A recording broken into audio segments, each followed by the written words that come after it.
Pioneer, innovator, visionary, Bill Gessner is all of these things and more.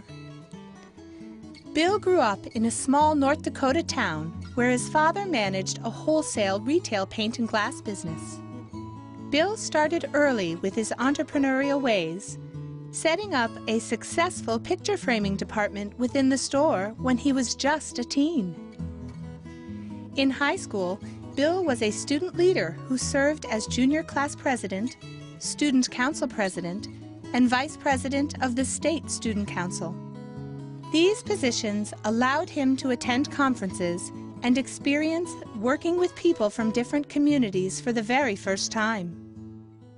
At the University of North Dakota, Bill studied philosophy, earning his degree in 1969. During this time, he worked at YMCA camps as a program director, where he learned even more about group process. Bill began his journey with organic food while in graduate school at the University of Cincinnati. He was enrolled in an interdisciplinary philosophy program, but it was agriculture and food that was igniting his passion. He soon took an apprenticeship on an organic farm in West Virginia, followed by working at a sugar maple grove in Minnesota. He began his own maple syrup operation after renting a 200-acre grove. It was during this time that he took his first job with a co-op in order to support himself. Bill got to travel to 25 farms once a month as a milk tester for the Fillmore County Dairy Herd Improvement Association, seeing close up what farm life had to offer and how co-ops could help. When he moved back to North Dakota in 1975, he immediately became involved with the Grand Forks Food Co-op. He was hooked. Within a year, he was managing the co-op, and by 1978, he had organized his first co-op expansion and relocation. Bill moved to Minneapolis and joined the newly formed Roots and Fruits Cooperative Produce, a worker-owned produce wholesaler, helping develop its management structure and serving as its first general manager for 3 years. At this point in time, Bill's talent for co-op growth and expansion was clear, and in 1988, he became part of a consulting team to support food co-ops called North Country Development Services. Within 3 years, they had more work than they could handle, and in 1991, he helped found the Food Co-op Consulting Group through Cooperative Development Services that is now called CDS Consulting Cooperative. Bill has been pivotal in some of the food co-op sector's most strategic decisions over the years.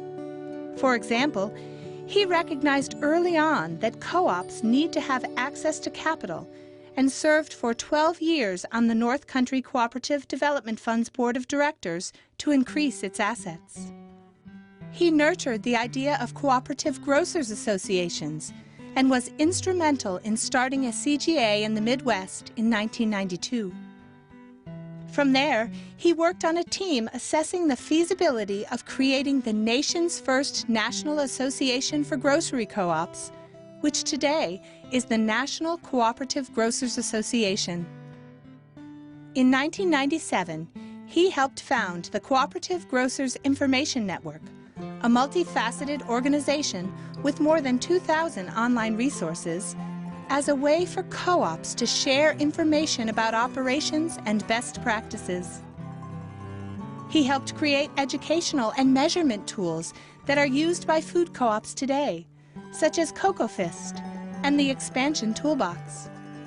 He even helped create the development model called the 4 Cornerstones in 3 Stages model, which is at the heart of new food co-op development today. To say that Bill has had an impact on food co-ops is a gross understatement. His has been a career of strengthening people, organizations, and systems to ensure that food co-ops have the resources they need to grow and increasingly meet members' needs. He has helped develop a systematic approach to expansion planning, working on approximately 300 successful food co-op expansions, and has, in his words, only lost one. That is an impressive track record. Part of what has made Bill so good at what he does is that he builds capacity by building up people. He encourages co-op managers to be strategic, to question, and to be confident. He urges them to take on a little more than they think they can handle, and then he supports them in achieving success. Then he pushes them again. His influence is seen in a whole generation of co-op managers. Bill has also brought fun to the table. For years, he used a Thanksgiving week contest to encourage store readiness, and he organizes an annual tennis tournament at CCMA. He plays tennis daily and is a songwriter and musician who has recorded 2 albums. By all accounts, Bill is a humble and unassuming cooperator. He doesn't always take credit for what he has done, but he is a true cooperative pioneer who has transformed the food co-op sector. His strategic vision and dedication to cooperation has built an integrated national community of consumer-owned retail groceries that has changed the way America thinks about food. For this, we honor Bill Gessner with induction into the Cooperative Hall of Fame.